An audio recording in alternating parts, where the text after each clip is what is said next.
Hello, everyone, and welcome to another episode of Conversations in the Future of Work. I'm your host, Rachel Cossar. I'm in a new space, and I'm really excited to welcome our guest and a good friend over the many years of having founded Virtual Sapiens on the show today. Seth Marrs, welcome. Thank you. Thank you for having me. It's great to be here. Absolutely. So I feel like you and I always have these fantastic conversations, but before we dive in, can you share with the audience a little bit about your background, your perspective, what you're up to these days? Yeah, so background, 30 years I've been in go-to-market, various parts of marketing, sales, customer success. I did 6 years before working at Sandler as an analyst at Forrester, where you and I met, and we talked a lot about the tech side. So I spent a lot of time on the sales tech side, still do spend a lot of time there, and then also on how to help companies grow, like those types of things. So now I moved over to Sandler as a chief strategy officer, and my job is really to turn us into a growth engine that takes the great training that we do, expands it, and allows us to focus on helping customers grow, improve their business, and doing it in a way that takes advantage of all the cool stuff you're working on. What's going on with AI does a very specific thing really well, which is it takes conversations and turns them into insights, which allows companies that have struggled to understand whether they get value from training or whether their sellers are adopting, and really pull that together and see it for real. So we've been building that out so that when you invest in those types of things, you really should look at it from a lens of, I should be able to turn an ROI on that, because better conversations done well in the flow of an actual deal lead to better results. And now that can be made visible. So that's been a big focus, along with trying to expand and be able to help customers outside of just the training track. Awesome. Yeah. And I feel like there are so many questions that you've had to really grapple with as we've been sitting at this like really early stage of some very cutting edge technology. And I would be very curious, like one of the questions I have, like, yes, we all know AI is exciting. We all know AI has potentially like immense capabilities for impact. But how, at this stage, particularly from the perspective of like revenue organizations or revenue departments within organizations, how do you see leaders maybe over rotating a little bit on AI in terms of like actual impact? I think over rotation is almost an understatement these days, right? Like it's very hard to have a conversation with one of those leaders where they're not talking about it, or they're scared that they're being displaced from it, or like they're trying to use it in any way possible. And I don't think vendors help with that either. If in most companies, if you were to go into most companies today, like when I talk to clients and they go, how do I use AI? It's not really how, it's which one do I use? Like email, right? Drafting an email is a classic one. Yeah. In most organizations, sellers are using like 6 tools that would allow you to draft it, and they don't know which one to use. So I think there's been this point of aggregation where I'm trying to throw tools to be able to show. I remember having conversations where you have the CEO talking and saying, I want my AI strategy, did not care at all about how it led to growth, did not care at all about the impact, but I need to show my board that I'm AI first and I'm doing all of these things. So they just threw it at it. I was on a call with the CROs yesterday, and almost all of them are in a phase where the first thing they did was everybody go build agents and use AI. And now they kind of realize, oh crap, now I have 50,000 agents. How do I get that centralized? So like, I think we're finally starting to see it turn over, but like the perspectives around AI have been just more, and now Sense is coming into it, and now just find real value and start talking about like, how do I use it? So I have 6 ways to write an email using AI. The answer probably isn't use one, which is where most people go. The answer is probably top of funnel, I use this product. Mid funnel, I use this product. Talking internally, I use this product. Very few companies are actually doing that today. Interesting. Okay. So your response has led to a number of other questions. So what do you think about, I think a lot of people are understandably, right, focused, as you said, on like this AI replacement fear.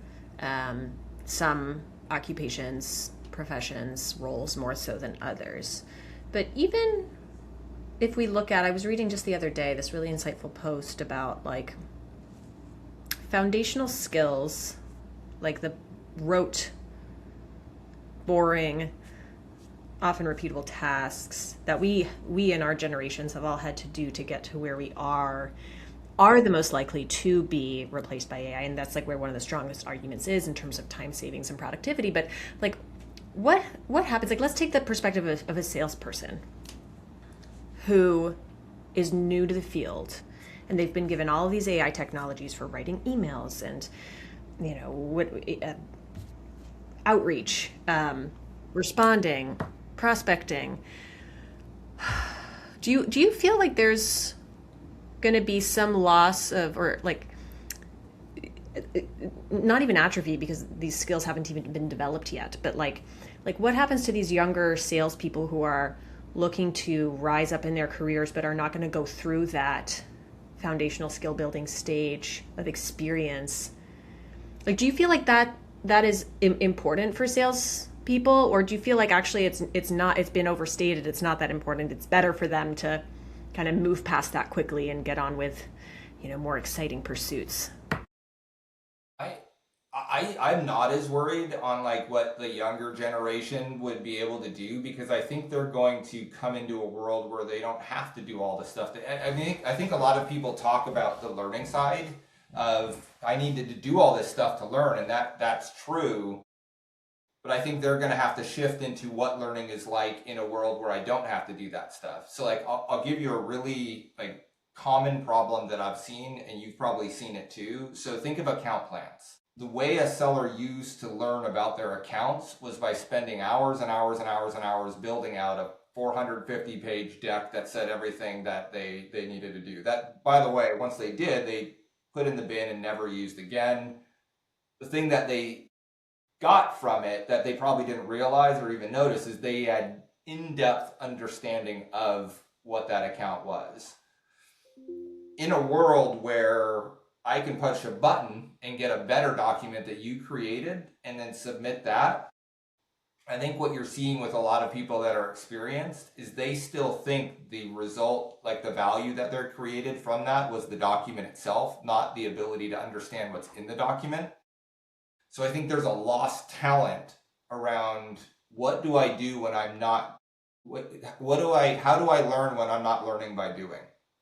And I think that's a really interesting thing, and there's some cool stuff that AI does to try to solve that. Mm-hmm. But I think sellers are really struggling. The amount of times, like you'll hear someone say, "Oh, hey, I want to understand what's going on with this." A manager goes to their seller, and the seller sends back a 65-page document outlining it, and it's very clear. They just put a prompt in the LLM, and it dropped out a whole bunch of crap. Yes, that's unintelligible. Seller doesn't even understand it, but it looks cool and it's drafted really nicely.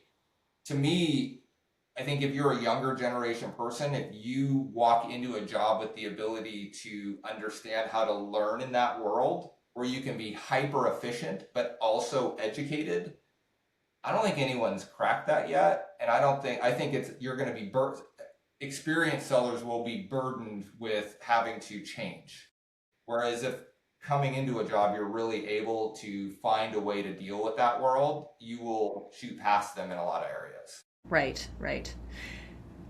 I think someone recently said to me, and I think this is actually a pretty well-known kind of analogy at this point, but like this whole idea of the conveyor belt, which I think a lot of people have been used to in terms of like, you go to college, you get your first job, you stay at the company for whatever, and it's like you get on the conveyor belt, which obviously like I've never been on a conveyor belt, but I can understand the appeal. A lot of people are saying the conveyor belt is completely broken, right?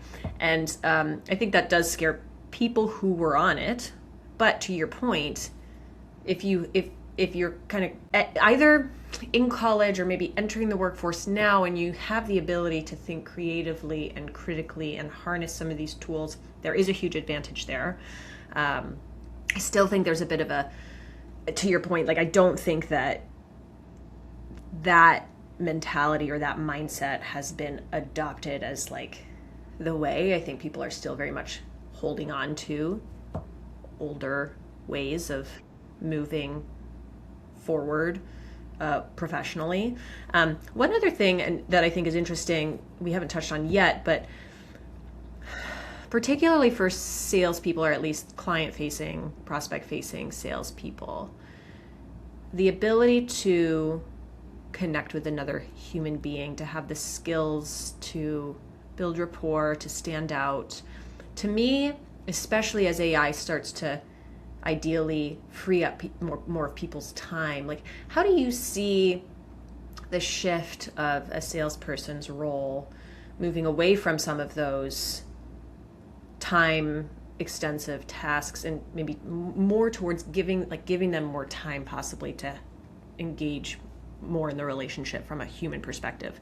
Like what are your thoughts on that shift? So my experience with it is you're going to see one of two things happening. Leadership will dictate what happens. If you're a leader that's focused on creating capacity, that has no plan on using that capacity, what you will see, I've seen it in data and results across a bunch of different places, the seller will just take that time back because they still think they're doing everything they need to win. They are not necessarily thinking about other things that they could do because I've been doing it for 15 years. All you're doing is just making it easy. So I can do the same thing I need to do to hit my number in less time. So that's 2 hours I don't have to work. So the hours will drop. And you could see that in studies around like coming out of COVID. We could see it in studies when I was at Forrester. You would see like, oh, that's interesting. They saved 3 hours of travel time and they're working 3 hours less than they did before COVID. Because there was I could still do all the same stuff I was doing before. The forward-thinking leaders have a plan for how to extract that and turn it into growth. Like, here are new ways to do it. Here are new initiatives. Here are new pathways to be able to turn the capacity that I know I'm creating for you into revenue. And that's going to be a difference. And I think you're going to see a diversion where you're just going to have people that are just working less and then people that are working the same, but they're just delivering more. Right. I feel like there was also a lot of, during the pandemic, I don't know, I feel like a free hour very quickly gets filled with more work. I don't think people are very efficient with free time once they unlock it. Yeah. And so I think that'll be an interesting, right? Like I think there's all this promise of like maybe, shorter work hours, more productive work hours. And I think for some people that is absolutely true. But I think that there's also this other, I don't know what you would call it, phenomenon that is what leads to things like burnout and stuff, where like you free up time and then you fill it with something else, right? Like, again, this goes to what we were talking about right before we started recording, right? Like efficiencies brought on by technology and technological advancement are not new, right? Like being able to write an email, very well known. Whereas before we had to like write a note and mail it, right? Everything has sped up. None of us are less busy as a result of it. Not at all. Right?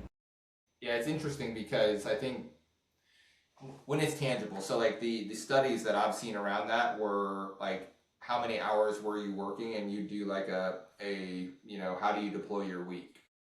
It was hard for them not to deploy less hours for travel, but also easy for them to just say the same hours I was working for everything else. So there's some bias in how that works. To me, the intensity of things is really where that's at. Because like I could fill a day doing something. It's amazing to watch people's capacity of work. Like they'll fill an 8-hour day, and you're like, I don't know what you did everything, but like that's not that much. Yes. Or you could fill an 8-hour day full of a ton of stuff, and the intensity of that is, you could almost see that as that happens, the intensity level goes down in the work. You just kind of don't work as fast. It's not as urgent. That has to be accounted for. You've got to push beyond that because our ability to fill a day is, you can do it, but it doesn't mean that you're filling it with the right things. And For sure.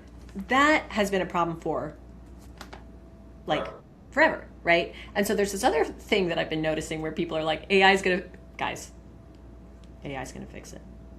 And it's like, okay, AI could actually make it so much worse. So how do you, like, as you work with leaders who are really trying to like figure this out and apply and adopt AI in a way that's going to actually have meaningful input and ROI.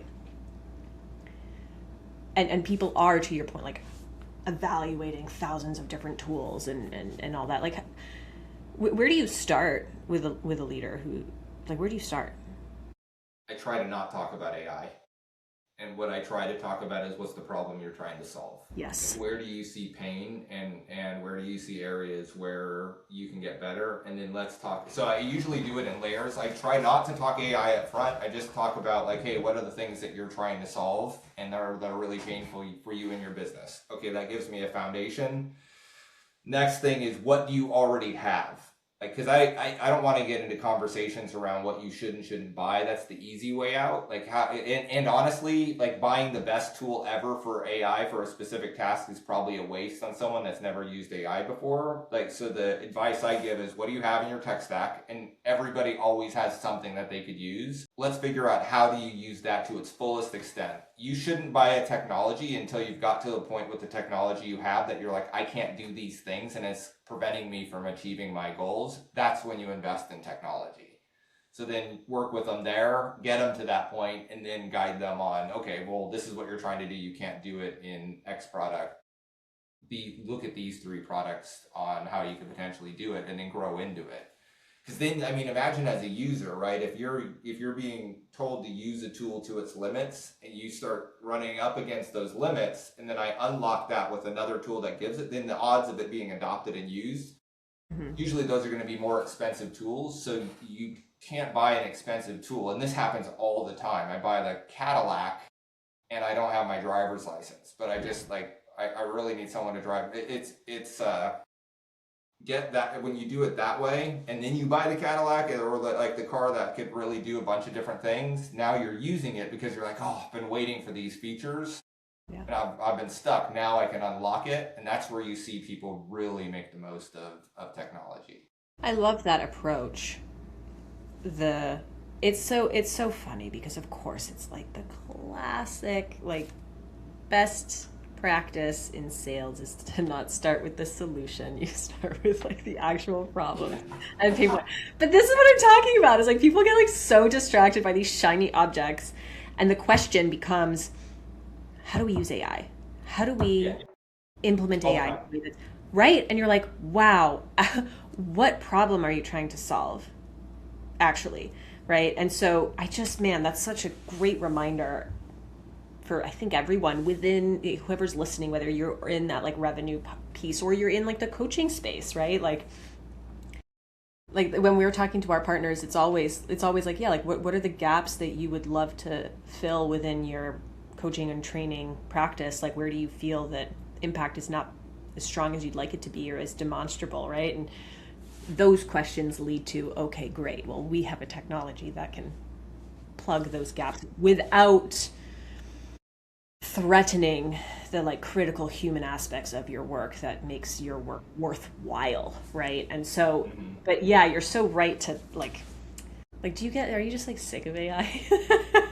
I mean, to a certain extent, it's like it's the answer for every problem. When you get into solutioning with it and like using it in the right ways, it's amazing and there's cool stuff. But like just the general tenor of it is, yeah, you're like, oh, like it.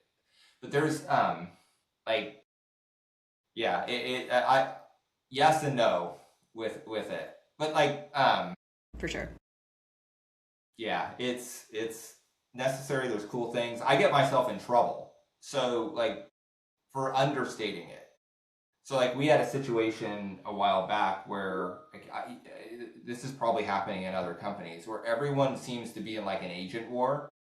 So like they were talking through, there's kind of like an AI reconciliation and talking through it. And I didn't know, I was like, so what are you doing with AI? And I'm very particular about it. What an agent is, what an agent isn't, how we're using it, very specific. So I came back with like that. Everyone else came back with, I'm using 45 agents. I'm using 85 agents. I'm using 220 agents. And it's like, then it comes back to our group and it's like, Seth, you really aren't using AI much. I'm like, we're using it a ton, but I'm very particular on how I define an agent, and it makes me look like I'm not using these technologies. It's It's like, oh, okay, I see the game here. The game here is name everything an agent, and you get to be perceived as someone that's really forward thinking if you have 200 agents deployed in your company. And I think that's changing though, right? With token maxing and people going, wait a second, this is costing way too much money. Yes, absolutely. So there have been like more and more of these stories that are coming out about like people actually looking at their spend to output, and like that the cost, we all know the cost of AI is like pretty subsidized right now, right? Yeah, For it's still most of the, expensive. right, Yeah. for most of the use cases, and like, you know, there's the actual like cost of that's been whatever baked in now that we're all kind of somewhat aware of, but then there are also other costs that we're not thinking about, um, or that are not really being translated over to the companies using these AI. And yeah, and people are like, wow, I didn't realize that like our like spend is $2 million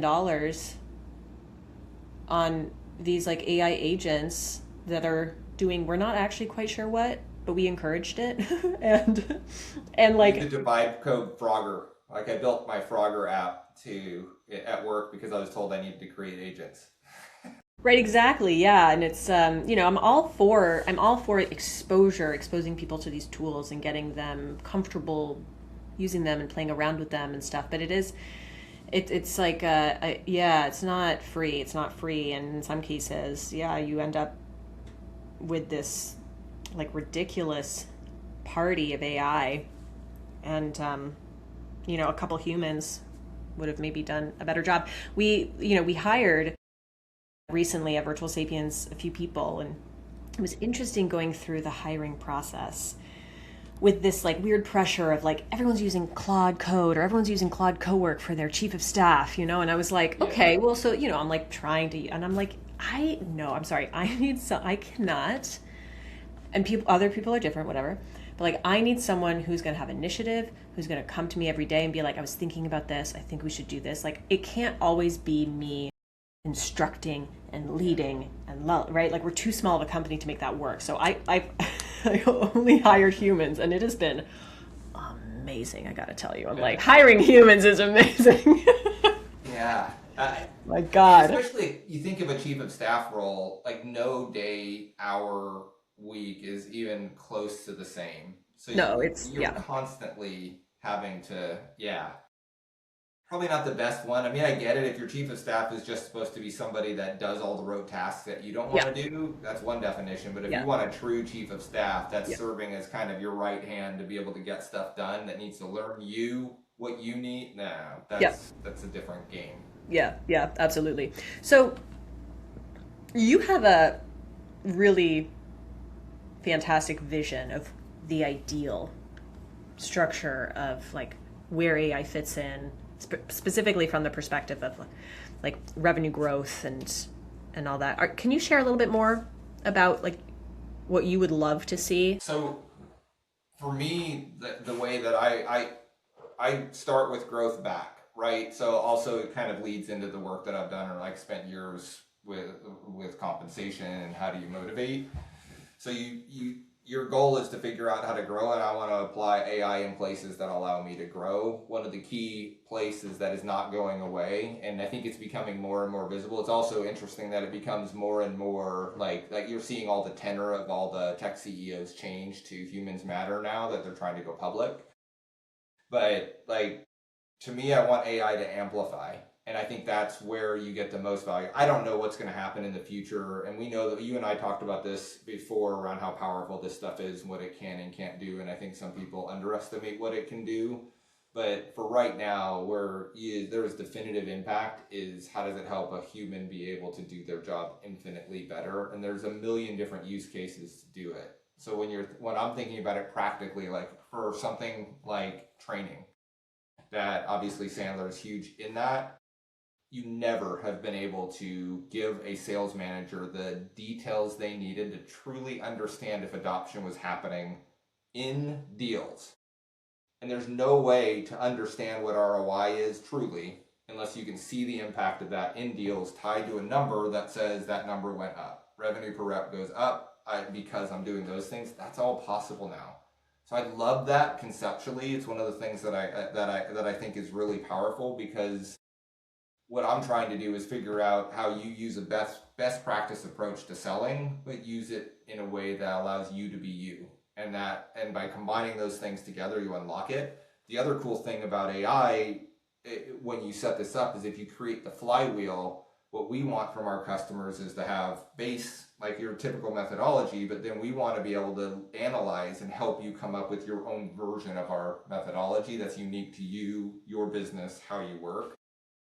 I think that's possible. It hasn't been possible. It's been theoretically possible, but the amount of labor, hours, time, effort that would go in was just so big that nobody would ever do it. Here, I think this is a great use case where it takes AI in and it allows you to be more human, and you can translate that humanity into results. I love that. Like that is really cool. I mean, using it for efficiency is great. Using it to try to get more information, those things are great, and they're powerful when done right. But the real value is how do I make you as a human better? And I think that's the thing that gets me up in the morning around how to use this stuff.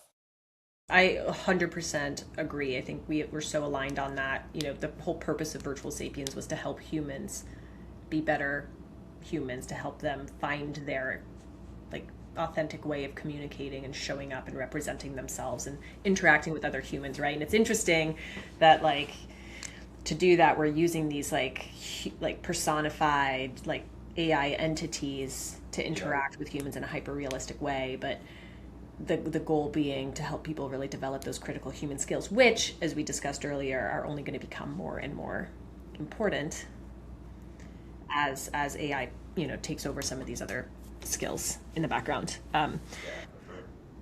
Fascinating stuff. Honestly, we could go on and on. We're gonna pause here. We can always have a part two.